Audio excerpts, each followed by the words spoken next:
एक नई वीडियो के साथ आज मैं फिर हाजिर हूं, आपका होस्ट दोस्त विक्रांत जोशी। आपका स्वागत करता हूं मेरे रिव्यू मास्टर में, जिसमें हम लेके आते हैं वर्ल्ड अफेयर्स और डिफेंस की दिन भर की टॉप खबरें। तो चलिए जान लेते हैं। कल की वीडियो में हमारे एक कमेंट आया कि आपकी बच्ची कितनी बड़ी होगी, फोटो अपलोड नहीं हो रही है बहुत दिनों से। तो ये रही उसकी अभी रिसेंट की तस्वीर और काफी शैतानियां करना स्टार्ट कर दी है। मैंने सोचा अपडेट आपको दे दूं। अब डिफेंस की खबरों में अगर हम लोग बात करें तो सबसे पहले JF-17 की तरफ से निकलकर खबर आ रही है। बहुत से लोग ये मान रहे थे कि मलेशियन एयरफोर्स के द्वारा लाइट कॉम्बैट एयरक्राफ्ट खरीदना है 18 की संख्या में, यानी कि एक स्क्वाड्रन, उसमें JF-17 हो सकता है कि वो खरीद लें, क्योंकि पाकिस्तान के रिलेशन मलेशिया के साथ बहुत अच्छे हैं और पाकिस्तान को जब FATF में ब्लैक लिस्ट बचाना होता है तो मलेशिया ही सामने आता है, इसलिए माना जा रहा था कि वो इसके एयरक्राफ्ट को खरीद सकते हैं।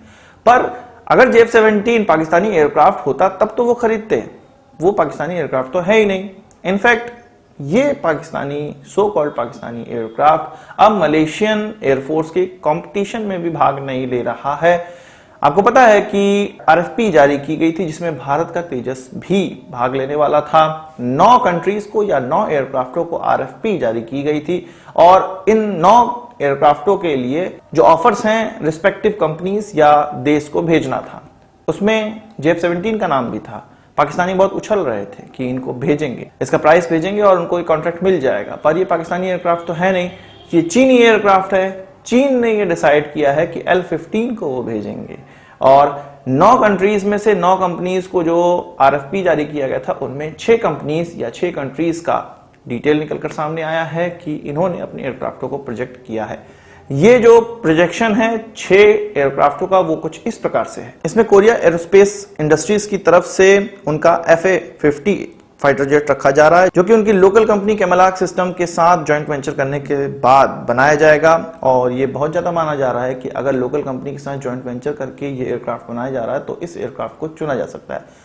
फिर भी अभी कंपटीशन बाकी है और 2022 में इसका रिजल्ट आएगा। इसके अलावा टर्किश एरोस्पेस इंडस्ट्री के द्वारा अपना हुरजेट सामने रखा गया है। China national arrow technology import and export corporation के द्वारा अपना L-15 फाइटर जेट रखा गया है। L-15 फाइटर जेट उनकी एयरफोर्स और नेवी के लिए ट्रेनिंग देने के लिए एक ट्रेनर एयरक्राफ्ट बनाया गया है और आपको पता है कि ये जो प्रोक्योरमेंट है वो लाइट कॉम्बैट एयरक्राफ्ट का ही है, इसलिए वो अपने L-15 एयरक्राफ्ट को प्रोजेक्ट कर रहे हैं, ना कि अपने JF-17 को। उनको पता है कि JF-17 हार सकता है भारत के तेजस के सामने, इसलिए उनके हिसाब से जो उनका बेटर एयरक्राफ्ट है उसको सामने रख रहे हैं। इसके अलावा इटली के लियोनार्डो के द्वारा M346 प्लेन रखा जा रहा है सामने। भारत की तरफ से HAL के द्वारा तेजस रखा जा रहा है सामने।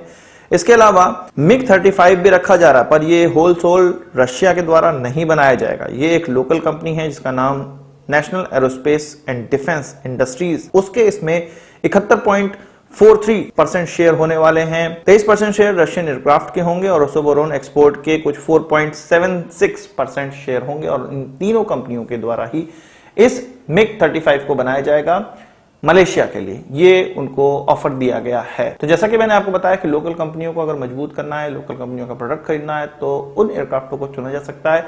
अगर बार्टर प्रोसेस के थ्रू एयरक्राफ्ट को खरीदना चाहते हैं, जो कि बहुत पहले से अनुमान लगाया जा रहा है कि पाम ऑयल के बार्टर प्रोसेस में भारत बेच सकता है अपना तेजस, तो भारत के तेजस के बहुत ज्यादा इनफैक्ट 100% चांस लग रहे हैं और इनका जो रिजल्ट है वो 2022 में निकलकर सामने आएगा किस एयरक्राफ्ट को खरीदा जा रहा है।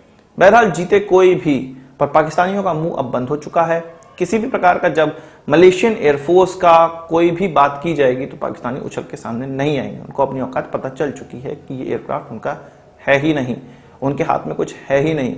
अगर चीन चाहेगा तो प्रोजेक्ट होगा, नहीं चाहेगा तो किसी को प्रोजेक्ट नहीं किया जा सकेगा। वहीं भारत के multi role fighter aircraft procurement से रिलेटेड खबर निकलकर आ रही है। आपको पता है कि हमारे नए एयरफोर्स चीफ ने जैसे ही अपना ऑफिस संभाला था उसके बाद उन्होंने कहा था कि 114 एयरक्राफ्टों का जो प्रोजेक्ट है उसको आगे बढ़ाया जाएगा। अब एयरफोर्स के अंदर में ही प्रोसेस जारी किया गया है कि जल्द से जल्द RFI जो जारी की गई थी उसके एवज में जिन जिन कंपनियों के एयरक्राफ्ट सामने आए हैं उनको पूरा फाइनलाइज करके RFP के लिए प्रोसेस बढ़ाया जाए।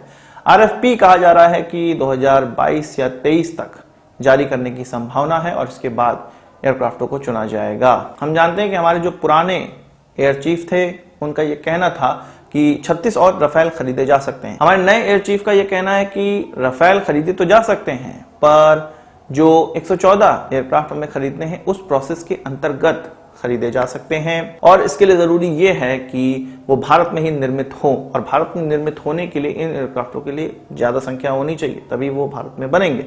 इसलिए जो मल्टी रोल फाइटर एयरक्राफ्ट का जो प्रोक्योरमेंट का प्रोसेस है उसको आगे बढ़ाया जा रहा है। अगली खबर की हम लोग बात करें तो आर्मेनिया से निकलकर सामने आ रही है। हम जानते हैं कि हमारे विदेश मंत्री 3 देशों की यात्रा पे थे, 4 दिनों की यात्रा पे थे और लास्ट में वो आर्मेनिया पहुंचे। आर्मेनिया में फिर से उन्होंने कहा है कि नगोर्नो कराबख जो कॉन्फ्लिक्ट है, इलाका है, उसका शांतिपूर्ण हल होना चाहिए और आर्मेनिया ने वापस इसके रिप्लाई में कहा है और अपनी बात को दोहराया है कि जम्मू कश्मीर भारत का अभिन्न अंग है और बातचीत से ही उसको सॉल्व करना चाहिए।